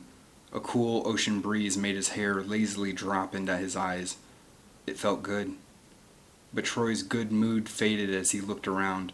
Monster Island was a burned-out shell of what it had once been. Troy avoided a twisting heap of scrap metal that had once been a building and wandered with his head down. He didn't care to see all of the destruction surrounding him. He just wanted to get out into the fresh air. He walked for 20 minutes, unaware of anything except his own thoughts, until suddenly he heard a rumbling from somewhere high above. At the edge of his vision, he saw something gray and scaly. It looked like a snake the size of a subway train, but it wasn't. It was Godzilla's tail. Troy looked up and found the behemoth staring at him. Troy was afraid, but only for a moment. The rumbling came again, and Troy realized it was Godzilla's stomach. Troy looked around and saw that Godzilla was alone. He guessed that all the monsters had wandered off in separate directions, hoping to scavenge food. Or maybe Godzilla had just wanted to be by himself, like Troy. "How you doing, Godzilla?" Troy asked. The monster's stomach growled. "I hear you. It's rations for us too. Half a protein bar and a glass of water. Yum yum." Godzilla's tail rose and slapped down a few hundred yards away from Troy, making the ground tremble. Troy frowned. "Look, just so you know, I'm sorry about what happened before. When I used the power to go into your head and stuff, I never tried anything like that. It was just, one minute I'm normal, and the next I've got this weird thing I can do. I didn't mean to scare you or upset you. I just didn't know how to handle it." Troy wasn't exactly sure why he was talking to Godzilla in this way. It wasn't as if the giant monster would be able to hear him. His ears were over 25 stories up, and even if he could hear Troy, he wouldn't be able to understand English. Troy heard a rustling sound. He looked to his left and was surprised to see Godzilla's tail slowly moving his way. The giant gray tail came right up to him and lightly brushed against his back. A sound came from deep within Godzilla. It wasn't the rumbling of his belly. Instead, it reminded Troy of the deep, almost mechanical sound of a cat purring. A warm, sympathetic sound. Maybe even an offer of friendship. "Yes, that's correct," came a voice from within Troy's mind. He tensed. "The entity!" "You're back," Troy whispered. "The time has not come for me to leave you." A curious grunt came from Godzilla. It was as if he sensed that something was troubling Troy. That was how it sounded to Troy, anyway. "You're correct again," the entity said. "Godzilla has senses far in advance of humans. His olfactory glands, for example." "Excuse me?" Troy asked. "His advanced sense of smell," explained the entity. "A Tyrannosaurus, one of the dinosaurs that once lived on your planet, could detect carrion 25 miles away with his advanced sense of smell. Godzilla, who is also a type of dinosaur, can do far more. He can smell your distress quite easily. It disturbs him. And me too. You have nothing to fear. King Ghidorah will not harm you. Because you're with me." "Yes." "Why didn't you answer my question before, about your mission on Earth?" "You didn't want to know the answer. You still don't." "I wouldn't have asked if you asked because you felt forced to. You have no deep desire to end King Ghidorah's threat." "That's not true, but it is. I know things about you that you could never admit to yourself. Many things." A sound came from off to Troy's right. He looked up to see Hiro and a small group of soldiers. "There you are," Hiro said. "I was worried." Far above, Godzilla gave a low roar. He picked up his tail and moved off. The next minute, he was gone. "Glad to see you two are getting along," Hiro said. He gestured toward the two heavy, decorated soldiers. "I've been working with General Cartwright and Admiral Tanaka. Together, we formed a battle plan, but we need your help." "Cool," Troy murmured. He allowed himself to be led back to the underground. All the while, the entity's words haunted him. They quickly came to a small briefing room. Hiro sat Troy down before a television monitor and played the tape of Mothra and Batra's battle against King Ghidorah. "You see the way they went after the wings," Hiro said. "Very smart. Mothra is an excellent tactician. We need her as part of our monster army." The tape ended. The room was silent. Troy was uncomfortably aware that everyone was looking at him. "So?" Troy asked. "I heard you speaking with the entity," Hiro said. "Clearly it's resurfaced. Even if it won't, or can't, reveal its plans here on Earth, we can use the abilities it's granted you. You want me to talk to Mothra. Once you're done drilling the monsters, yes." "Drilling?" "You have to make sure they follow orders, that they understand the battle plan. Me." "Of course. Who else?" The general and the admiral exchanged worried glances. Tanaka stood. "Young man, perhaps you don't fully understand the gravity of the situation." He gestured, and one of the other soldiers pulled down a map. It had writing scrawled all over it. We've had fighter jets engage King Ghidorah. They've failed and been destroyed. We've targeted it with lasers, attacked it with ground-to-air missiles, all that, and we haven't even slowed it down. But in the battle with Mothra and Batra, it was hurt. It's flown south, to the Antarctic, where it appears to be engaging in some form of self-healing. The energies it's released has made it impossible for us to get a good picture of precisely what it's doing, and that's unfortunate. However, if I may, the general said. He stood up and pulled down another large map. Troy, it's very simple. We believe King Ghidorah will heal its injuries, then return to Australia, possibly stopping to level New Zealand on the way. Why go back? Troy asked. He was feeling terribly overwhelmed by all of this. King Ghidorah seems to act systematically on its warfare, said the general. We're guessing that it'll return to complete an unfinished task. We could be wrong. It could go anywhere. But the bottom line is, it's been clocked in at more than Mach 3, 3 times the speed of sound. We can't chase it. What we can do is wait for it at the spot it's most likely to attack. We need to be ready. We need you. He's right, Hiro said. This is a great honor. Oh, Troy said softly, staring at his shoes. He looked at the map. He knew what would happen if the attack failed. King Ghidorah would sweep forward to New Guinea, Indonesia, Singapore, the Philippines. The dragon would destroy everything it encountered. It wouldn't stop until it wiped out all life on the planet. All those people, thought Troy, and they're all depending on me. What if I make a mistake? What if I can't do what they want me to do? Troy's stomach began to ache, the same way it had ached when his father was angry he quit the basketball team. Troy knew he was no soldier or scientist. He didn't even understand half of what they were talking about. He was just a kid from a little town in Indiana. It wasn't fair that they were asking him to save the world. Troy stood up. I can't do this. Of course you can, the general said. You have to. No, I don't. Troy shook his head. I've done my part. I've tried to talk to Godzilla, and it didn't work. You get someone else, one of those psychic kids I read about in the newspaper, someone who can handle the stuff, and isn't just going to get the world blown up or whatever. Just not me. Troy, Hiro began. You don't know me, Troy said. You don't know anything about me. I'm a screw-up. You can't ask me to do something like this. I'll just mess it all up. I don't believe that's true, Hiro said. And I don't think you do either. Troy refused to say another word. There were shouts, there were words of encouragement. He didn't listen, not until Hiro said what he wanted to hear. All right then, Troy. You're out of here, the scientist finally said. He turned to the officers. Tomorrow evening's outgoing transport? Put him on it.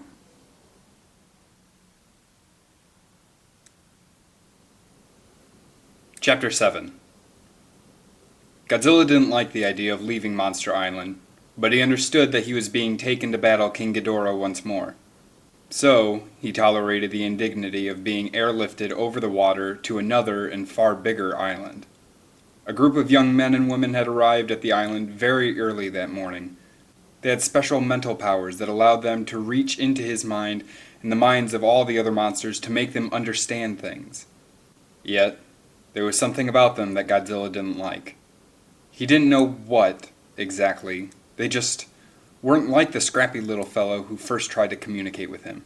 Godzilla could sense that the boy named Troy had been open with him, while these newer youngsters were quite the opposite. They had many secrets. They said things that weren't true. But the little brown-haired boy was gone, and Godzilla had no choice but to deal with these newcomers. Rodan and Varan each held one end of the huge harness woven by Kumonga. In it, Godzilla was cradled. Getting Rodan and Varan to work together had been difficult. Without the help of the psychic humans, it would have been impossible. Kamacuras, the giant praying mantis, was asked to carry Kumonga. He did so, and agreed to take a second trip to carry several of the other smaller monsters as well. The monster army arrived on the continent called Australia at midday. Silverbugs guided them to a desolate area that had once been a thriving city. Many of the monsters were grateful to be on solid ground once more, but Varan and Rodan immediately began to grouse at each other. Yellowback and Rattler were also unhappy because they enjoyed swimming in the sparkling blue ocean, and now there was no water anywhere in sight.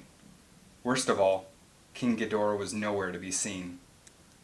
Godzilla surveyed the wreckage of the city. He was certain King Ghidorah had been here. He could smell the taint of the space monster's foul energies. But would it return? For hours the monster army waited. The humans attempted to send pictures into their minds, images of a second battle with King Ghidorah and how it must proceed. The monsters paid no attention. They were too busy tearing the flattened roofs from buildings where food had been stored so they could gorge themselves. Or they stomped around, lost in private fantasies of what they would do to the three-headed dragon should it dare to return. Sometimes the monsters would bump into one another and fights would erupt. The humans became very agitated at this. They wanted the monster army to save its energy until King Ghidorah arrived. The monsters simply wouldn't listen. Troy felt good about leaving Monster Island, until he actually stepped on the plane.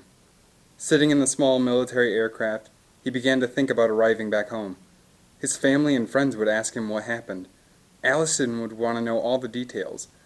Troy swallowed. "What do I tell them?" he muttered, suddenly miserable.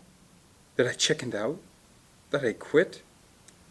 I'll just make up some story," he decided. "Or I'll lie and say that they sent me home." But Troy knew Allison would see right through that. She always did. "Maybe I'll just run away again. I'll just go home long enough to pack my stuff, and then I'll catch a bus to—" The image of Allison's face stopped him, along with what she said right before the entity's ship had crashed. "Don't go running off. Not without telling me. Not without saying goodbye. All right? Promise?" "I promise." Troy's words came back to him, too. He closed his eyes. They weren't the only words that he had said to her that day. "You know, Al, the truth is, I want to be a part of something important and exciting." Troy sighed and dug his fingers into the armrests of his seat. "You're running away again, Troy." Troy blinked. Was that the voice of the entity? Or was it Allison's? Or was it the voice of his own conscience? Troy didn't know. He also didn't know what to do next, so he simply stared out the aircraft's small window at the setting sun. It was close to twilight when Godzilla sensed the approach of their enemy. He looked around. Anguirus was at his side, as always, but the other monsters were nowhere in sight. Godzilla roared for all the other monsters, but no one came out. It was hopeless. Godzilla and his friends stood out in the open, waiting for King Ghidorah to burst through the clouds. They didn't have long to wait. The three-headed dragon appeared on the horizon and flew straight towards them. It was already cackling. Godzilla released his atomic flames, but missed his target. The dragon immediately opened one of its jaws and lightning appeared. But the burst of fiery energy did not strike Godzilla or Anguirus. Instead, it hit a pool of water nearby. The water became electrified, and the two giant snakes popped their heads out of the boiling water. Screaming in panic, Yellowback and Rattler raced for land as steam arose from their bodies. Godzilla saw the anger in their eyes. They were ready to fight. King Ghidorah flew down once more. This time, it spotted Kumonga. It came close enough to the giant spider to slice through its webbing with the edge of its wing. Kumonga fired more of his webbing at King Ghidorah, striking it full on one of its three heads. King Ghidorah anticipated Kumonga's move because it twisted that head suddenly, yanking the giant spider high into the air. It quickly rotated its head several times, causing Kumonga, who was now in a blind panic and still firing webbing, to get caught in his own web. Godzilla and Anguirus came charging at the dragon, but King Ghidorah flew sharply up into the air before they could even get close. All Godzilla and his friend could do was watch as King Ghidorah threw the spider against the hollowed-out wrecks of buildings in the distance. The dragon used its lightning to burn away the webbing at its face. It cackled loudly, then turned and came back for another attack. Godzilla watched the dragon and realized it was enjoying itself. For King Ghidorah, this was entertainment. The space monster didn't take their threat seriously. Godzilla roared in anger as King Ghidorah came at him again. Godzilla picked up Anguirus and hurled his buddy at King Ghidorah. With a cackle, King Ghidorah baked the dinosaur with its lightning, then effortlessly flew out of his way. Anguirus sailed up into the sky and disappeared. King Ghidorah flew over Godzilla's head, just out of reach, and bathed him with its terrible lightning. Godzilla stood up against the pain of the assault. His own atomic fires leapt powerfully from him, but missed the dragon. Suddenly, the giant snakes were on either side of Godzilla, their jaws snapping frantically. This reminded Godzilla of the images the psychic children had put in his head. If the snakes tore the dragon's wings, the space monster would sink to the ground, and Godzilla would have a chance to really fight it. Godzilla grabbed the snakes and waited until King Ghidorah flew low overhead once more. When the dragon was close, Godzilla tossed the snakes at it. Yellowback and Rattler flew through the air and struck the space monster. King Ghidorah seemed startled when they bit deeply into its wing. The dragon tried to shake them off, but that only made their teeth sink deeper into the membrane. Godzilla was pleased at first, but then noticed that both snakes had gone for the same stretch of wing. In frustration, he watched as the snakes began to fight each other over their spot on the dragon's wing. Their bodies slapped at each other. They were trying to dislodge one another. No, thought Godzilla. Far above, King Ghidorah flew, cackling with laughter. Yellowback was the first to fall. He'd lost the contest to Rattler, who was busy pumping his venom into the space monster. On the ground, Godzilla sensed what King Ghidorah was feeling. The space monster could detect the poisons working through its system. Its body fought them. They made it feel weak and dizzy, but only for a moment. Its natural defenses quickly neutralized their effects. King Ghidorah was angry now. Two of its heads descended upon Rattler's body and bit down hard. Rattler cried out as King Ghidorah plunged from the sky, heading toward a silhouetted building in the distance. Godzilla couldn't see them for a moment. A great shrill cry sounded, then silence.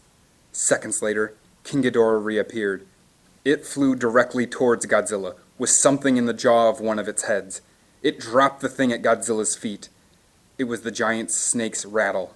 Godzilla roared, and King Ghidorah flew back. The dragon sailed right toward him.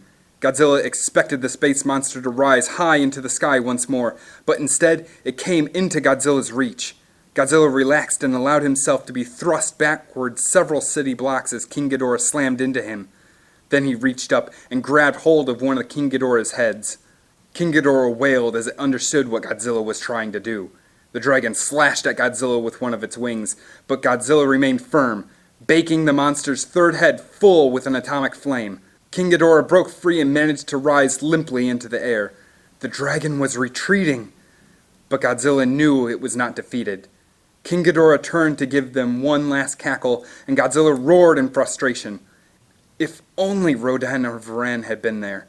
Even Kamacuras. Any of the flyers could have brought King Ghidorah back to the ground. But the flying monsters were nowhere to be found.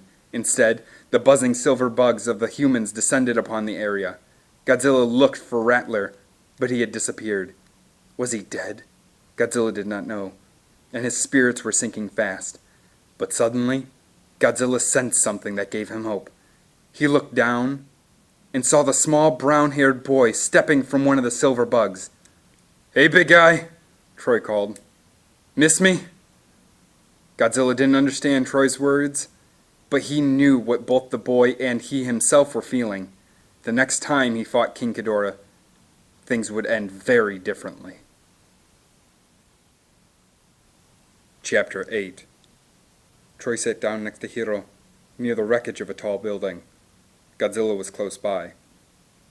"I don't understand," Hiro said. "What made you come back?" Troy smiled. "Well, I heard on the radio reports how badly the attack on King Ghidorah was going, and I thought, man, these guys really need me.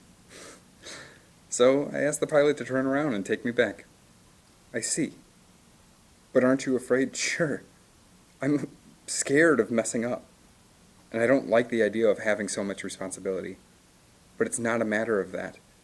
It's about not running away." Troy shrugged. "It's something my friend Allison was trying to make me understand. She sounds very wise." "So where do we start?" Troy said. "One of the guys on the military transport gave me a map. I figured old Geed is heading to Japan." Hiro raised a single eyebrow. "Very astute. That's our guess too. Not before it attacks a lot of smaller countries on the way."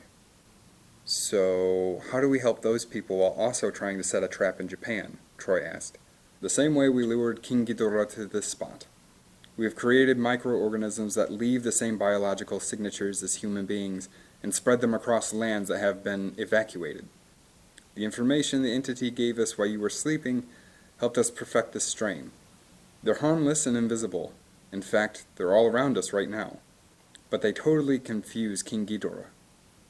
Troy looked around, as if he could somehow spot the invisible organisms. Is it kind of like the way moths are attracted to our porch lights back home? Exactly, Hiro nodded. Now, as to... Incoming! A soldier shouted. Troy and Hiro looked up to see Varan and Rodan arriving. Kamacuras was flying in as well, carrying Kumonga. Yellowback was making his way back to the area too. Some of them missed the whole thing, Troy said. I bet they're not happy. The monsters gathered around Godzilla. They seemed excited that their leader had driven King Ghidorah into retreating. The main problem is getting them to work together, Hiro said. They have a common cause, yet something's lacking. Well, they have the same problem on Monster Island, didn't they? Troy asked. I mean, they went through so much to find a place of their own, but once they got it, they couldn't enjoy it. You're right. It's the same problem.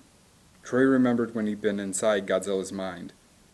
Along with all the anger and confusion, there had been something else. A longing, undefined. I think I figured something out, Troy said excitedly. Monster Island doesn't really belong to the monsters. It can't. Not with all those people on it, the scientists, the soldiers, and especially the tourists.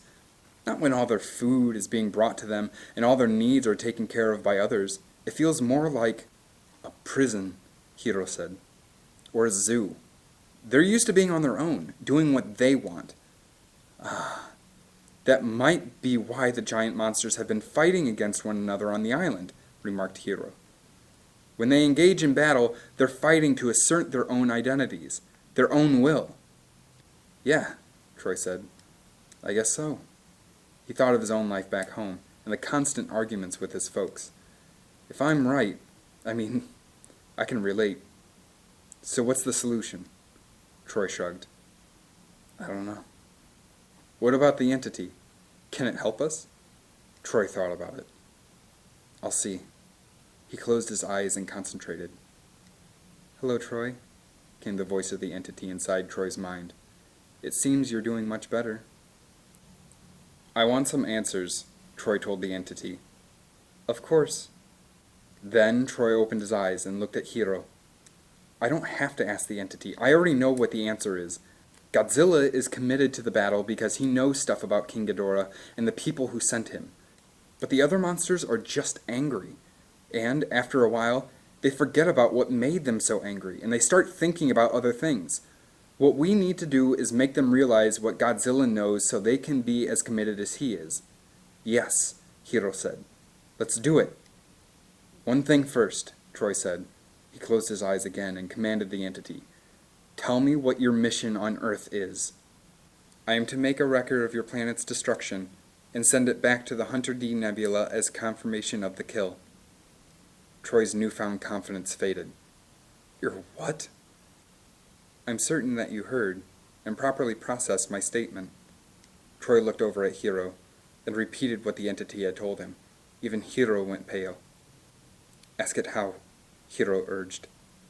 Well, said Troy to the entity, you heard him. There's a small crystal that was embedded in the Earth centuries ago. Humans believed it was a simple meteorite that struck your Earth's surface, but it was really one of our millions of crystal scanners, which we send to all parts of the universe. It is like a homing beacon. It was what guided us across the vast universe to your planet. Why did you send it? Asked Troy. The crystal was placed there to monitor you. Monitor us? For what? For specific technological advancements in your world. Approximately 50 Earth years ago, the crystal broadcast back to us the information that you had finally become powerful enough to destroy your own world. You detonated what you call atomic bombs in the Pacific. This is why King Ghidorah was sent out immediately to destroy you. I don't understand. Why destroy us? What's the use? We always destroy a world before it can destroy us. It would only be a matter of time before you develop the means to reach us through space and wage war. Therefore, when King Ghidorah finishes destroying your civilization, I will add my chronicle of it to our final broadcast of the crystal. Where is this crystal exactly? Troy asked. The entity gave him an exact latitude and longitude.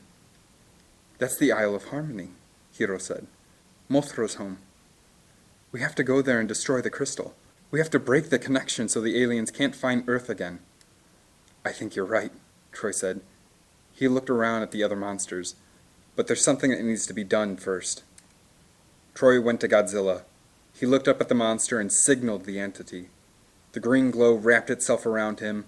This time, Troy kept perfect control over the power.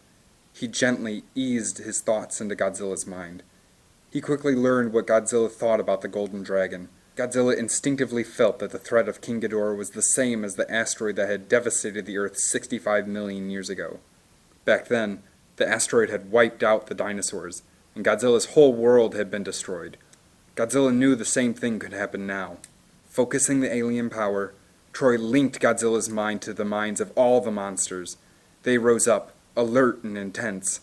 Soon, they understood what Godzilla understood, and their fury matched his. You're not going to have any more problems with the monster army, Troy said.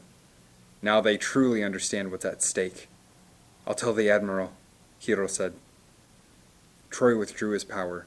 He spoke to the entity, asking him a question he'd forgotten to ask earlier. Is there any way to destroy the crystal on the Island of Harmony? You may try, the entity said. You may try. Then it was silent. Chapter 9. For Godzilla and the other monsters, the journey to Japan had been tiring. Once they arrived, the monsters spent their time resting and preparing themselves for the battle ahead. Rodan and Varan had finally found a common ground. Both were former dinosaurs, each of the last of his kind. So they had a score to settle with the space monster. Kamacuras and Kumonga understood the threat, and they were both working together again. In fact, the praying mantis and the spider seemed to be getting along better than ever before. Yellowback sat coiled, just as Rattler might have. So far, the humans hadn't been able to find his friend. No one knew if Rattler would ever be heard from again. Yellowback understood this. He also understood how very important his part was in the battle plan. This time, his own personal anger would not cause him to toss the plan aside. A day passed while the monsters waited for King Ghidorah to return. The humans were very anxious about the monsters forgetting their cause and wandering away from one another again. But that didn't happen.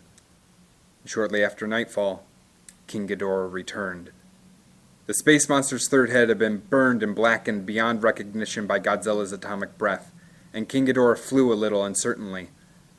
Good, thought Godzilla. He waited for King Ghidorah's bright glow to fill the sky over the tall silver boxes in the distance. He waited for the space monster's triumphant cackling to fill the air, but there was no sound. It seemed that King Ghidorah now considered Godzilla and the rest of the monster army a more serious threat than he had before. They were now something the dragon wished to defeat quickly and certainly. In other words, the dragon was finally afraid. Godzilla was pleased by this. He turned to see the brown-haired boy on the ground far below. He was surrounded by a small group of two-leggers. His body flickered bright green. He was sending a signal. Rodan and Varan took to the skies. Godzilla threw his head back and sent his blue-white atomic flame into the sky. King Ghidorah's two undamaged heads turned. The space monsters saw the challenge, but ignored it. Instead, King Ghidorah's form suddenly became a blur.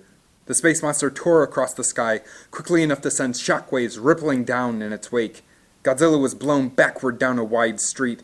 The other monsters were caught in the winds, tossed one way or another. They stumbled and fell, disoriented. Godzilla crashed into a building and came to a jarring stop. He rose just in time to see King Ghidorah's silent form slice through the air before him. The dragon's wings swept upward, tearing at Godzilla's chest. Godzilla crashed into a building and came to a jarring stop. He rose just in time to see King Ghidorah's silent form slice through the air before him. The dragon's wings swept upward, tearing at Godzilla's chest. Godzilla roared and released his atomic flame, but King Ghidorah was already out of range. And just as Anguirus had reached the battle, he was struck with the blue-white flames. The spiky mutated dinosaur had no time to get out of the way. He turned his head to one side and was charred by the flames. But he did not fall. King Ghidorah soared overhead once again, creating more devastating shockwaves. Buildings flew apart and bits of debris struck the monsters, keeping them off balance. King Ghidorah swooped down low to attack Kumonga, but before it could reach the giant spider, Kamacuras appeared and leapt onto King Ghidorah from behind. The praying mantis drove its needle-like legs into the dragon's back and snapped its massive pincers a few times in anticipation of settling them around one of the monster's necks. Meanwhile, Kumonga fired his webbing, pinning the space monster to the ground. Yellowback came forward and struck at King Ghidorah's wings. His steel-like jaws bit into the wings, and he twisted his head from one side and again, creating little tears. King Ghidorah bathed them in his crackling lightning.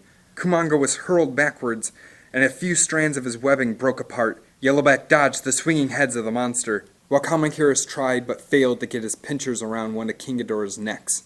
With a supreme effort, King Ghidorah flapped its wings, snapping the remaining bits of webbing. It twisted one of its heads back and struck at Kamacuras' head. The praying mantis withstood the first of the blows, but the hailstorm of lightning that followed shook him loose.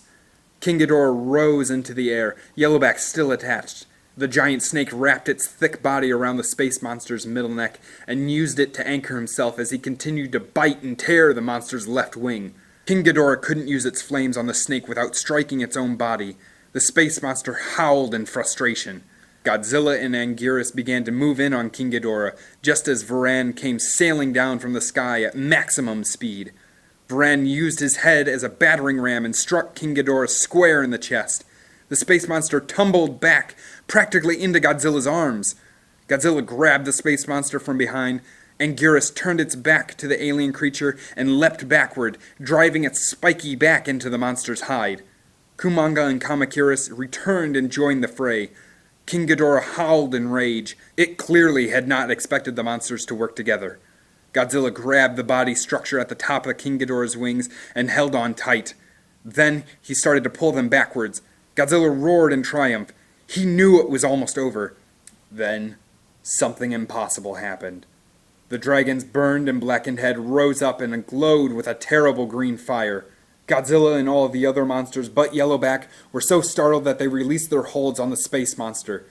King Ghidorah used its third head to engulf them all in green flame, then took to the sky. Rodan came in low, attacking the space monster's right wing with a series of slashes and nips, but King Ghidorah's determination to get away proved too much for them. It drove off Rodan, then used its glowing green head to tear Yellowback from it. It flew off unsteadily. Varan leapt into the air and followed. He collided with the space monster and nearly knocked King Ghidorah from the sky. But the dragon executed a series of unexpectedly graceful moves and regained its composure. The glowing green head suddenly changed completely. It took the form of the other heads, then somehow covered itself in golden scales. In seconds, it looked exactly like the other two heads. Godzilla couldn't believe it. He roared and bathed the space monster in his atomic fire. The tears in King Ghidorah's wings exploded into flame. Rodan and Kamacuras flew after it next, but the space monster raced ahead, arcing into full speed, which neither of its pursuers could match. In an instant, the dragon was gone. Godzilla stared at the stars, wondering what it would take to send this creature back where it came from. Troy climbed back up into the street from the maintenance niche where he and the others had hid. They witnessed the fight on a grainy black and white television that had received a weak signal from a distant satellite. "We can't destroy it, can we?" Troy asked. He looked up at Godzilla and the others. They had kept together as a team even without the help of the human telepaths, which is exactly as it should have been. Hiro shuddered. "I don't know. I'm beginning to think that we can't." Troy brushed his hair out of his eyes. "I don't understand why King Ghidorah took so long to regenerate its head. I mean, when Hercules fought the Hydra, he cut off its heads completely and they grew back right away." "You've read the Greek myths?" Troy shrugged. "I've read a lot of weird things, as my dad likes to say. He thinks it's a waste of time. Says it has nothing to do with real life." "Jeez, I wish he was here now." Hiro laughed. "You're growing on me, Troy. You know that?" "Thanks." "And you bring up an interesting and imaginative observation. The speed of regeneration is a very important factor to consider." Hiro stood quietly, thinking as he looked out at the monsters who were nursing their own wounds. "What if something in the battle helped King Ghidorah? To regenerate its head. Like what? Godzilla's atomic breath, for one thing. Sure, it can hurt King Ghidorah, but perhaps it can also be used by the dragon to help heal it. Troy felt a sudden chill. But the entity said Godzilla could destroy King Ghidorah. Does this mean the entity is lying to us? I thought I was in control of its mind. I thought it was giving us truthful information. I think it's telling us the truth.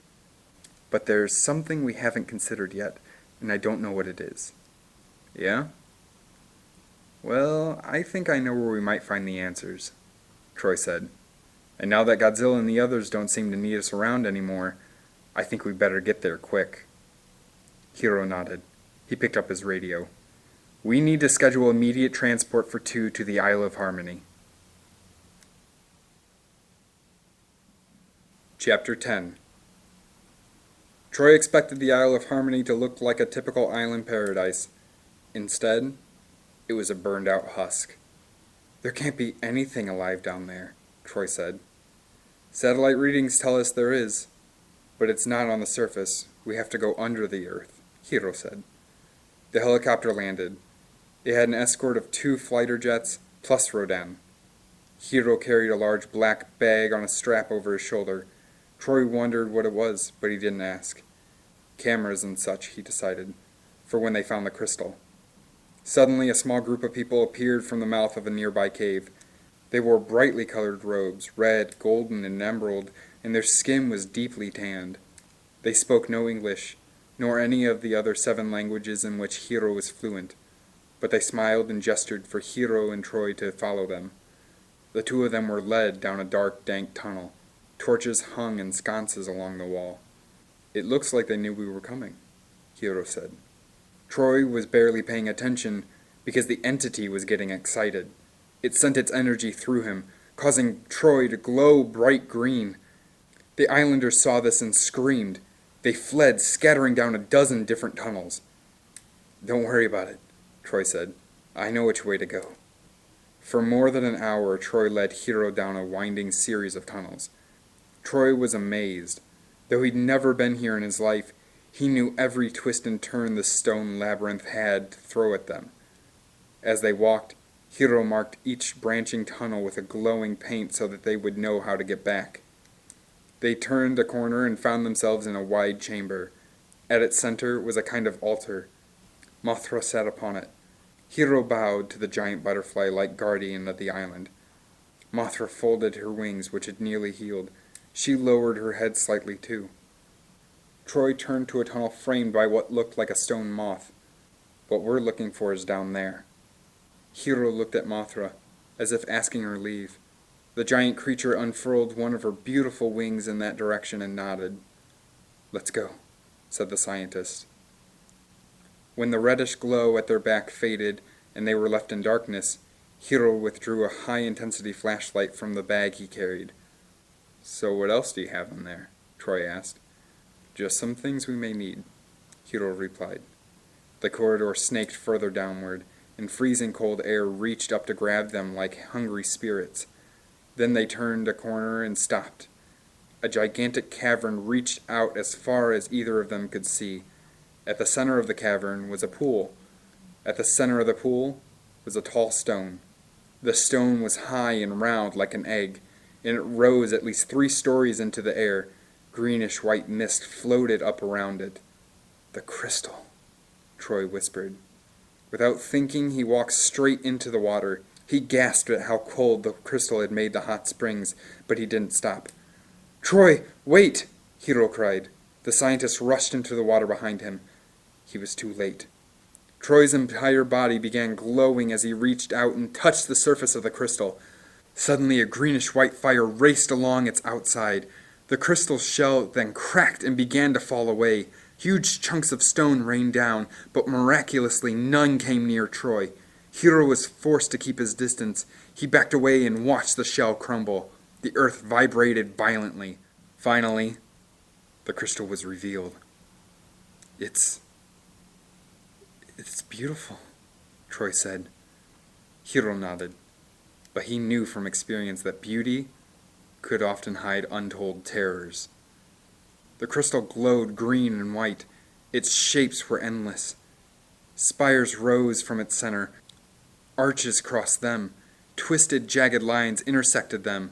Complex helixes of energy coursed through it, swelling and fading like a beating of a heart. It was breathtaking. Troy looked down into the water. "It goes on," he said. "What?" Hiro asked. "It goes down into the ground. It's only the tip we see here. The whole thing is about 40 stories high." "How do you know that?" Hiro asked. "Is the entity talking to you again?" "Yes," Troy said. He slowly turned to face the scientist. "And there's something else happening. The crystal is drawing information from the entity inside me. It's going to send it all the way to the Hunter D Nebula. We have to stop it." Troy looked down. "We can't." Hiro took the bag off his shoulder. "Yes, we can." The scientist removed a large square device. "What is that?" Troy asked. "Some kind of bomb?" "Not exactly." Hiro waded through the water, but when he tried to get near the crystal, the water rose up around him and took the shapes of gargoyles and dragons. They stood as sentinels between him and the crystal. Troy was afraid, but he made his way near Hiro. The water guardian stood aside for Troy as Hiro handed the device to him. "What do I do, Hiro?" "Put it on the crystal. The device will do the rest."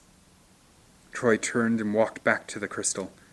He was about to place the square box on one of the crystal's many flat edges until he hesitated. "The entity," Hiro whispered. "It's making you stop." "No," Troy said. "It's not that. A shrill cry sounded. Troy and Hiro looked up to see Battra burst through the entrance of the cavern. The dark-winged flyer soared through the air and sent beams of fiery energy toward Troy. Troy ducked, and the rays struck the water around him. A few hit the crystal, gashing its surface. Troy and Hiro looked around. There was nowhere to hide from the monster, except one place. "Troy, get inside the crystal." "But do it! I'll distract Battra. Just don't let the box I gave you touch the crystal while you're inside it. Now go!" Troy saw the path that led deep into the crystal's recesses. "No, I'm not going without you." There was no more time. Battra sailed around the crystal and appeared over them. He was about to fire. Then another sound came. Battra raised to see what it was. Mothra, flying his way. The giant moth sent a battery of highly condensed bursts of energy at Battra. Battra reeled under the assault and was driven back. Hiro and Troy watched as Mothra and Batra fought in the underground cavern. They flew around the crystal, stabbing and slashing at one another, sending rays at blinding, dazzling speeds. "Now!" Hiro cried. "Troy, while they're distracted, get the box on the crystal." "What'll it do?" Hiro frowned. "There's no time." "Tell me."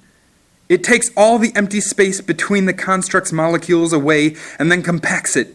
It shrinks the construct down until it becomes unstable and shakes itself apart." "So it is a bomb." "Yes." Troy hesitated, then turned to place the box on the crystal. Above, Battra seemed to sense what Troy was going to do. The monster broke from battle and turned its back to Mothra and left himself exposed. Mothra took the opportunity to fire bolts of energy at the creature. Battra wailed as the fiery energy sizzled his wings. He landed hard in the water a few feet beside Troy, his mouth chattering. "Whoa!" Troy yelled as he slipped into the water. The current sent him flying backward towards Batra's mouth. Hiro ran toward Troy, but he was too far away. He'd never get there in time. Troy dropped the device an instant before his feet were in range of Batra's snapping jaws. Batra closed his mouth and turned his head away. Troy slammed into the monster, rode along his neck, and banged against the top of his wings. The beast sank and his scales were slimy. Troy scrambled off in terror. "The device!" Hiro screamed. As he rushed where it had fallen, Batra powered up his terrible rays. Hiro froze. Batra stared at him. An odd thought came to the scientist. "What is it you know?" Hiro wondered aloud. Slowly, he backed away. "Troy, ask the entity what Batra knows." While Mothra circled above, Troy stared into Batra's eyes. Then Troy reached out his hand and touched the crystal. "Oh no." "What?" Hiro asked. The crystal! Rasped Troy. If your device had worked, it would have shaken the crystal apart. But that would have started a chain reaction. The crystal would have sunk into the Earth's core and shaken apart the planet. Hiro looked sick. So what you're saying is, I almost destroyed the world. Troy stared at the crystal. Deep within it, he saw something similar to the honeycomb matrix he had touched in Indiana. He started to walk inside the crystal and was not surprised when the seemingly solid walls changed shape to make way for him. Hiro, called Troy, this thing is just like the asteroid that King Ghidorah flew here in. The scientist nodded. Yes? Troy closed his eyes, and he asked the entity to help him figure all this out. We can't destroy King Ghidorah and we can't destroy the crystal. But what if we dig the crystal out of here and we send it off into space? I don't understand. How would digging it out, once the crystal is exposed to the stars again, the blast-off cycle will be triggered. The crystal will become a spaceship, and it will leave Earth to begin the journey home. Hiro stared at the alien construct. There may be engineering difficulties getting this thing out of here, but in this time of trouble, I'd think just about anything was possible. Right, Troy said. But that only solves half our problem, Hiro said. What about King Ghidorah? It's simple. We took the dragon out of its egg. Troy looked at the crystal. Now we put him back in. Hiro thought about that for a moment, then slowly smiled. We send him back to his world. Special delivery. Very good, Troy. Very good. Troy looked at Mothra and Batra. You two fought King Ghidorah once, he silently communicated. How would you feel about a rematch? With some new friends, that is. Mothra stared at Troy for what seemed like a long time. Then she slowly nodded her giant head. Battra raised his hurt wing and hissed fiercely. The monster army was complete.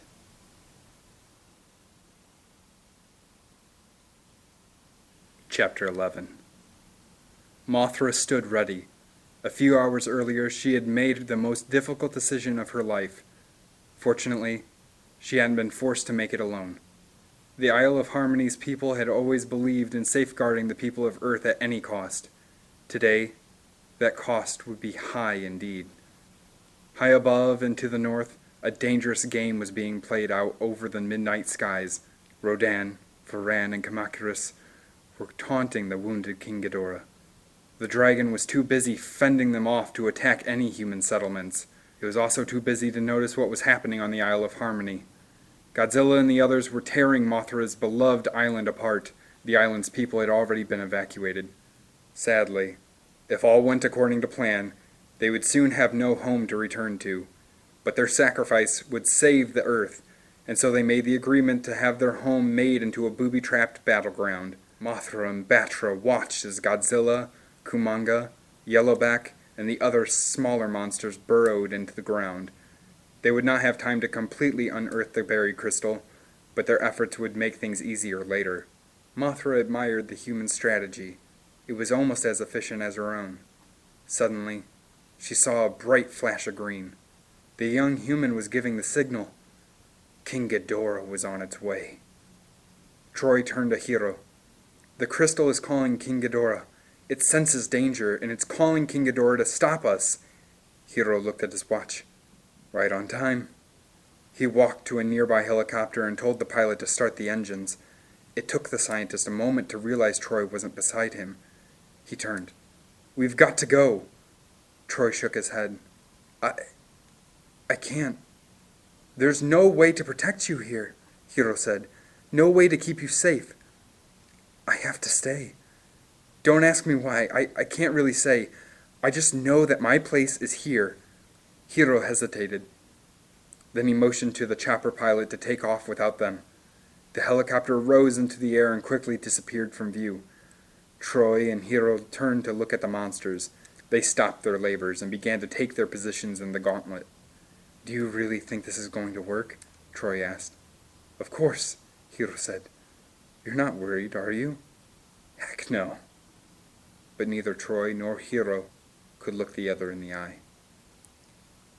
Godzilla waited. He understood the plan. He knew how important it was that he have patience and be the last to attack King Ghidorah. But he felt angry. He wanted this to be finished, and he wanted it finished now. He did not want to be patient. Shapes appeared on the horizon. They were closing fast on the Isle of Harmony. Godzilla could see them clearly. King Ghidorah was in the lead. Rodan and the others followed, unable to match the dragon's speed. Godzilla stood directly beside the mouth of the cave that led downward to the crystal cavern. He roared and flung his claws into the air to taunt the space monster and to let it know that the only way to the crystal was through him. Just in case King Ghidorah was too thick to understand, Godzilla sent a torrent of atomic flame roaring into the night skies. King Ghidorah flew right toward him at maximum speed. It didn't see Mothra and Batra rise into the air until they were right in front of it, and the collision wasn't pretty. All three tumbled to the ground at the spot where the humans predicted. Yellowback and Kumonga advanced on King Ghidorah before the stunned space monster had a chance to rise. The giant spider pierced King Ghidorah's right wing with each of its 8 sword-like legs. Yellowback took a series of quick bites out of the left wing. King Ghidorah rose and shook them off. But before it could try to fly again, Rodan and Varan descended upon it. Rodan created a series of shock waves that sent the space monster sprawling backward. Then Varan dropped down on it hard, pinning it to the ground. Varan gripped each of the space monster's wings in its claws and bent them backward with all his strength. A high, shrill scream pierced the night sky, accompanied by a crackling sound. Godzilla didn't take any longer. He knew what was expected of him. He was meant to watch and wait until King Ghidorah had passed through the gauntlet of the other monsters. But waiting was for lesser beings. He was Godzilla, king of the monsters, and he would not wait any longer. Godzilla would have his revenge now. Godzilla roared as he left his post. He ran as quickly as he could toward the space monster, the diamond-shaped spikes on his back glowing with blue-white atomic fire. "No!" Troy shouted. He called on the entity and sent a desperate message to Godzilla, but Godzilla wasn't listening. The scientist looked to Troy. "You know what this means, don't you?" The boy looked a little pale, but he nodded. "If Godzilla uses his atomic power on King Ghidorah, he'll supply the dragon with enough energy to fix its broken wings." "I know," Hiro said solemnly. "There's got to be some way to reach Godzilla, some way to stop him." "There is," Hiro said. He took out his radio. "Contingency Plan Alpha. Repeat, activate Contingency Plan Alpha." While Hiro was giving a complex series of codes to the military and listening for command headquarters to verify them, Troy headed for a small tunnel 100 yards off with the glowing spray paint from Hiro's bag. He was long gone before Hiro looked his way again. Godzilla reached King Ghidorah just as the space monster was getting to its feet. Mothra and Batra circled, confused at this sudden shift in the battle plan.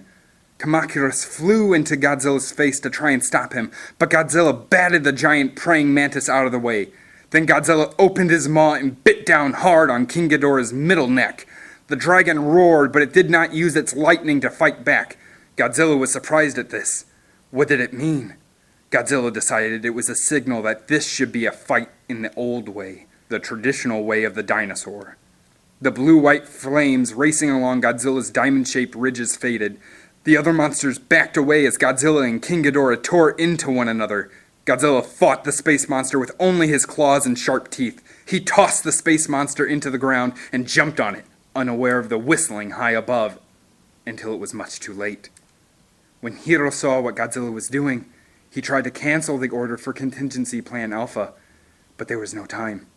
Above, a dozen sleek fighters came streaking across the sky. They fired at the ground where Godzilla and the monsters had spent hours digging a complex series of tunnels and covering them up. Missiles rained down on the monsters. Hiro knew it would do the monsters no real harm. The ground beneath them was another story, though. Godzilla was supposed to have attacked King Ghidorah when the dragon was near the artificial fault line they had created so that the battle would trigger the fault line. The island would then shake apart, dropping them into the chamber where the crystal waited.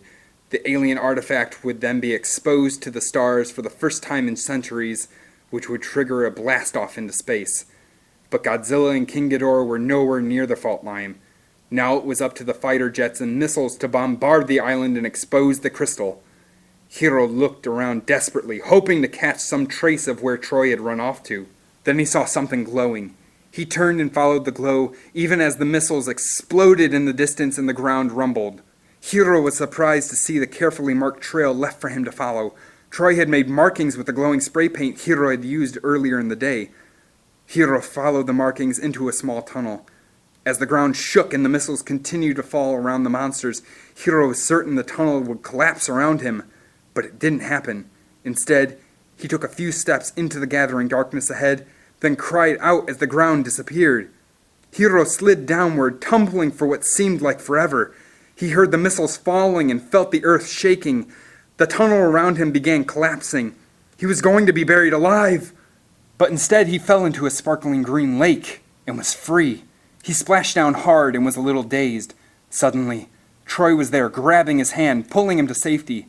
Hiro looked up in time to see the walls of the cavern falling away. The stars were becoming exposed.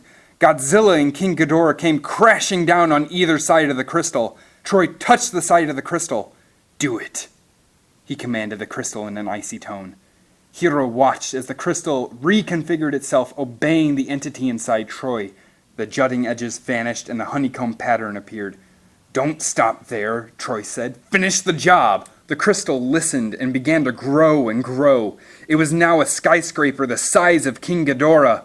Godzilla saw the plan working now, and he turned to look at Troy. With a slight nod, Godzilla shoved King Ghidorah back into the crystal, which was now open and ready for the dragon.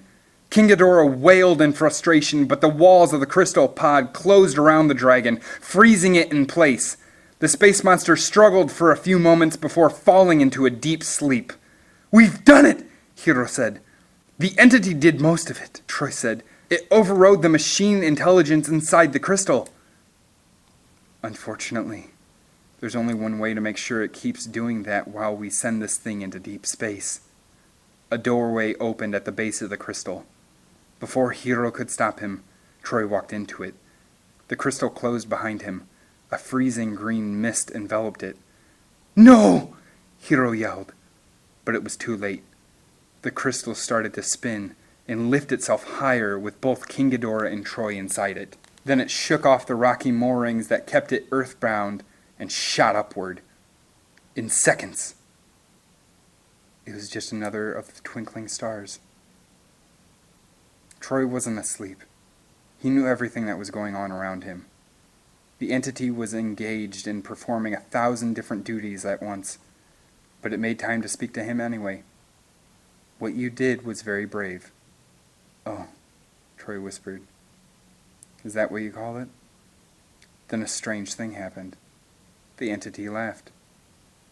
Troy didn't have long to puzzle over that. Out of the corner of his eye, he saw something flying up toward the crystal. It was Mothra. The giant butterfly-like creature released her crackling energies on the crystal. Hairline fractures appeared on the side of the crystal, and suddenly Troy was free, falling through the air. He had no breath to scream as Mothra moved beneath him. He fell onto her wings and held tight, his heart ready to explode. "No," he wanted to shout. "You don't understand. Without the entity, that thing will heal King Ghidorah and release him on the earth again." Then he felt it. The entity was gone. It had left Troy when he entered the crystal. It had stayed there. But could he trust it to keep King Ghidorah a prisoner forever? He felt a tingling in his mind. He looked up and saw the crystal change direction, and he knew what was happening. The entity sent a message to Troy.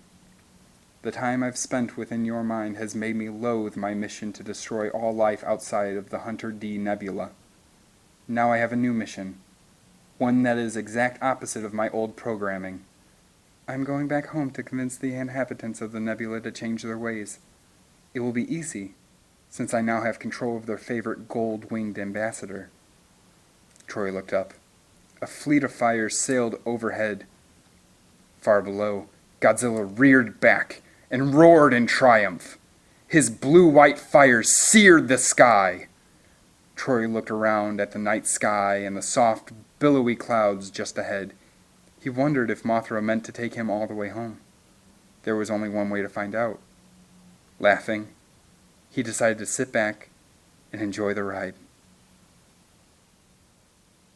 Epilogue. Fort Sheridan, Indiana. Troy sat in his familiar field, staring up at the sky. For the first time in his life, he didn't see fantastic shapes resting there. All he saw were peaceful, relaxed clouds drifting lazily across the sky. He stood and looked all around him. From here he could gaze down into the valley where his dad's farm waited, and for once, the sight was a welcome one. "Troy!" He turned to see Allison trudging through the tall grass. "Hey, Al!" he cried. "How you doing?" She approached him, smiling, shaking her head in disbelief. "You know, when Mama told me they were giving you a parade, I thought, no way. There's no way he'll show. He'll be out here, and they'll all be racing around, getting annoyed." Troy stared at her, eyes wide, mouth agape. "That was today? That couldn't have been today. I put it on my calendar. Oh, man, we gotta get going. All those people, I don't want to let them down. Oh, Al, I don't believe..." "Well, you shouldn't worry, silly." He stared at her. It's tomorrow, isn't it?" She nodded, smiling mischievously. "I was just testing you. The old Troy would have said he couldn't have cared less. I kind of wanted to see how you'd handle it now." He frowned. "That wasn't very nice." "Oh, take it easy. I'm sure Godzilla didn't eat your sense of humor, did he?" Troy smiled, despite himself. He put his arm around his friend and gave her a hug. "You know, Al, I still want to leave here someday, to see a little bit more of the world. Maybe even write about it." "That so? Well, maybe I just want to have a few adventures too. Maybe I'll come with you next time." "Fine by me. But I'm not in such a hurry anymore. For one thing, I need some rest. And for another, I want to see what I've been missing around here. You know what I mean?" "I know exactly what you mean." They walked together towards Troy's farm in the distance, laughing and making up stories. It was about the best afternoon Troy and Allison had ever had in their lives. Halfway across the world, Godzilla looked around Monster Island. The humans were gone. At last. Varan and Rodan sailed high above, engaging in another of their good-natured chases. Kamacuras and Kumonga were hard at work rebuilding their nests. Several of the little monsters were helping them. The others were playing with Yellowback and Rattler, who had come out of hiding since King Ghidorah was gone. Godzilla's best friend Anguirus slept next to him, snoring blissfully on the cool beach sand. Godzilla had wanted a home. He had dreamed of it. For a time, he thought he had come close to getting what he had longed for, but he'd been disappointed. Now, there was no more disappointment. Godzilla stood on the shore of Monster Island and triumphantly blew his flames high into the night air. For the first time in a long time, he was at peace in his own home, and very, very happy.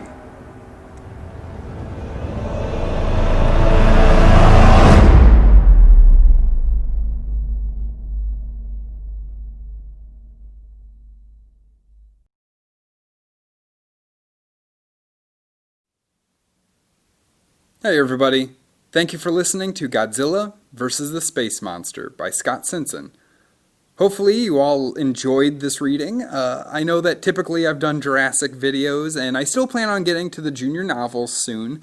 I just thought with the new Godzilla film coming out, this would be fun to do. I did cheat a little. This is technically the last book in Scott Ciencin's Godzilla series from the 90s, but it's the only one to feature King Ghidorah, and I wanted to make sure that I did that. If you guys are interested in me doing the other Godzilla books in the series, which are Godzilla King of the Monsters, Godzilla Invades America, and Journey to the Monster Island, let me know in the comments below. Also, if you like this video, make sure that you like and subscribe, because I'm going to be doing a lot more soon. I have some great things in the works that I have coming up that I'm really excited about, and lots of other things. So make sure that you stay tuned and check back often. And again, thanks for listening.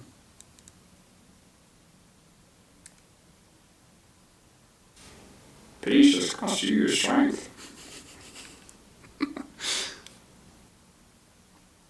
For the first time in years, Godzilla was in complete agreement with all the monsters on Monster Island.